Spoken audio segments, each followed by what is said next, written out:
তালাক, তালাক, তালাক, এই তিনটে শব্দ একটা সময় বহু মহিলার জীবন এক নিমেষে শেষ করে দিয়েছে। কিন্তু এখন আর সেই জিনিসটা হয় না। কেন জানেন? তার কারণও একজন মহিলাই, শাহ বানো।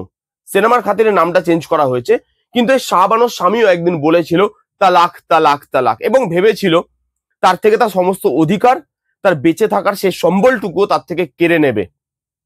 একটা ওয়াইফ হয়তো চুপ করে থেকে যেত, কিন্তু একজন মা কিভাবে দেখতে পারে যে তাদের সন্তানদের ভবিষ্যৎ সে কিছু দেখতে পাচ্ছে না? কারণ তাদের সন্তানদেরকে চালানোর জন্য বা সন্তানদেরকে বড় করার জন্য যে টাকাটুকু দেওয়া হতো মাসের শেষে তার স্বামীর তরফ থেকে, একটা টাইমে সেটুকুও দেওয়া বন্ধ হয়ে গেল। তার বাচ্চাদের ভবিষ্যৎ কি? তারা বড় হয়ে কি হবে? বড় হয়ে ছাড়ুন, আজকে রাতে তারা কি খাবে? তারপরে তিনি ভাবেন যে এটা ভুল, এটা আমি মুখ বুজে সহ্য করব না। যদি আমাকে সমাজের এগেনস্টে যেতে হয়, নিয়মের এগেনস্টে যেতে হয়, আমি যাব। আমি একজন মা, আমি আমার সন্তানদের জন্য লড়বো। সেই লড়াই শুরু করেন তিনি, এবং সেই লড়াই কোথায় এসে শেষ হয় জানেন? সেই লড়াই শেষ হয় এসে 3 তালাকের শেষে। যেই লড়াইটা 3 তালাককে একটা সময় গোড়া থেকে শেষ করে দিয়েছিল। হক বলে সিনেমাটা এই লড়াইয়ের গল্পটা বলছে।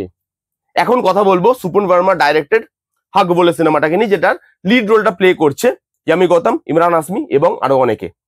এবার যদি সিনেমাটার পজিটিভ দিক আর নেগেটিভ দিক নিয়ে কথা বলি, দেখুন, প্রথমত ইস্যুটা খুব সেন্সিটিভ, এবং যখনই ইস্যুটা হয়েছিল তখন ইন্ডিয়াতে, দেশে কি হয়েছিল ইস্যুটাকে ঘিরে সেটা আমরা সবাই জানি, সেটা নতুন করে বলে দিতে হবে না। এবং মেকার্সরা এটা জানতো যে এত সেন্সিটিভ ইস্যু নিয়ে যখন কাজ করছি, প্রথমেই না এই ইস্যুটার মধ্যে লোক খুদ বার করবে, প্রথমেই আমাদেরকে দাগিয়ে দেওয়ার চেষ্টা করা হবে যে এটা প্রোপাগান্ডা সিনেমা। প্রথমেই আপনাদেরকে বলি, প্রোপাগান্ডা সিনেমা এটা নয়। এটা একটা ঘটনাকে বেস করে সিনেমা তৈরি করা হয়েছে, যেটায় কাউকে প্রোপাগান্ডা করে বলতে হচ্ছে না যে এই ঘটনাটা ভুল কি ঠিক। সেই যে প্রোপাগান্ডা নয় এই সিনেমাটা, সেই জিনিসটা মেকার্সরা অ্যাসিওর করছে অডিয়েন্সকে যে আমরা ইস্যুটা নিয়ে কথা বলছি, এবং ইস্যুটা যতটা সেন্সিটিভ তারা ততটাই সেন্সিবিলিটি দিয়ে ইস্যুটাকে প্রেজেন্ট করার চেষ্টা করেছে। সেটা প্রথম পজিটিভ দিক।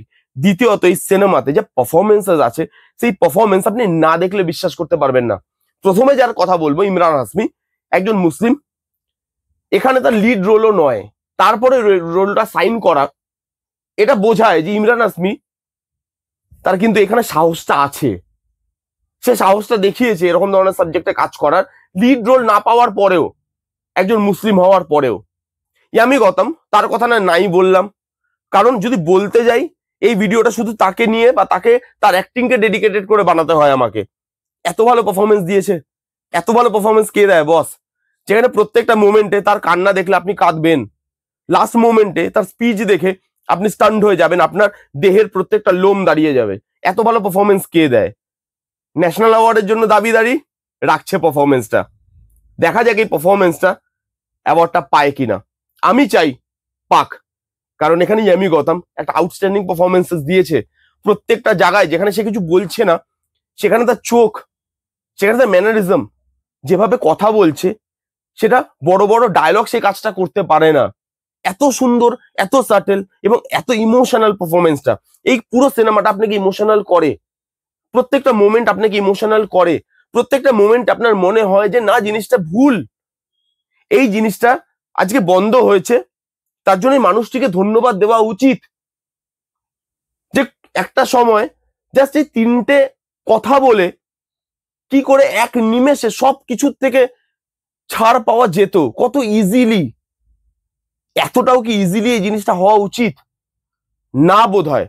সেই জন্য এখানে যেভাবে ইমোশনটাকে ড্র্যাগ করে আনা হয়েছে, সেটা ভালো। ইমোশনটা না মানুষের মধ্যে ট্রান্সফার করা গেছে, ইমোশনটা পৌঁছায় আপনার কাছে অবধি, এবং প্রত্যেকটা মোমেন্টে আপনি ইমোশনাল হন, ভালো লাগে। ডায়লগ রাইটিং খুব ভালো, বিশেষ করে একদম ক্লাইম্যাক্সে সুপ্রিম কোর্টের যে জায়গাটা আছে, সেখানে ইমরান হাসমির বলা ডায়লগ বলুন অথবা ইয়ামি গৌতমের বলা ডায়লগ বলুন, সেই যে মনোলগ, সেইগুলো না খুব ভ্যালুয়েবল।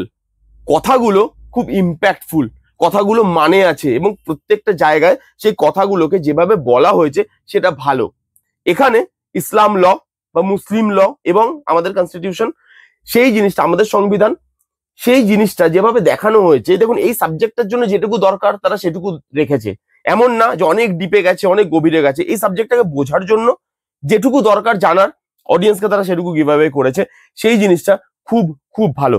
তার সঙ্গে এখানে কিছু ইমোশনাল জায়গা, কিছু মোমেন্টস এমন তৈরি হয় যেগুলো না উইদাউট ডায়ালগও অনেক কিছু বলে যায়। যেরকম একটা প্রেসার কুকার দিয়ে একটা মানুষের চরিত্র বুঝিয়ে দিচ্ছে, অথবা একজনের ঘরের সামনে একটা সবজির ঝুড়ি রেখে আসছে কেউ, সেগুলো অনেক কিছু বলছে যার জন্য ডায়লগের প্রয়োজন হয় না। এরকম কিছু মোমেন্টস আছে যেগুলো খুব ভালোভাবে তৈরি করা হয়েছে, পারফরমেন্সেস থেকে শুরু করে, লুক অ্যান্ড ফিল থেকে শুরু করে। এবং সুপান ভার্মার ডাইরেকশনের তারিফ করতে হয়, ডাইরেকশনটা আহামরি নয়, বা ডাইরেকশনে তিনি কোনো পাকামো করতে যাননি। তিনি সবার ওপরে সাবজেক্টটাকে রেখেছেন, যে সাবজেক্ট আমার মেন, এর ওপরে কিছু হতে পারে না। সেই জন্য ডাইরেকশনটা ছিমছাম, খুব রুটেড লুক অ্যান্ড ফিল দিয়ে করা হয়েছে। তখনকার যে এরা, সেই এরাটাকে ভালোভাবে পোর্ট্রে করা গেছে, এবং সেখানে সেই মানে রুটেড লুক অ্যান্ড ফিলের জন্য বা সেই পোর্ট্রেয়ালটার জন্য ইমোশনাল মানে ইমোশন বলুন, প্রত্যেকের পারফরমেন্সেস বলুন, এই যে সাবজেক্টটার গুরুত্ব কতটা, সেই জিনিসটা যেভাবে বোঝানো হয়েছে সেটা খুব ভালো। নেগেটিভ দিক যদি বলি, আমার জন্য এই সিনেমার জন্য কিচ্ছু নেগেটিভ দিক নেই, সবই পজিটিভ দিক। এবং এই সিনেমাটা প্রত্যেকের অন্তত একবার সিনেমা হলে গিয়ে দেখা উচিত, বড় স্ক্রিনে দেখা উচিত। এবং যখন আপনি দেখবেন সাবজেক্টটা, পারফরমেন্সেস, প্রত্যেকটা ইমোশনাল জায়গা, প্রত্যেকটা মোমেন্ট, আপনি জাস্ট হা করে তাকিয়ে থাকবেন। এই ছিল হাগ বলে সিনেমাটার রিভিউ।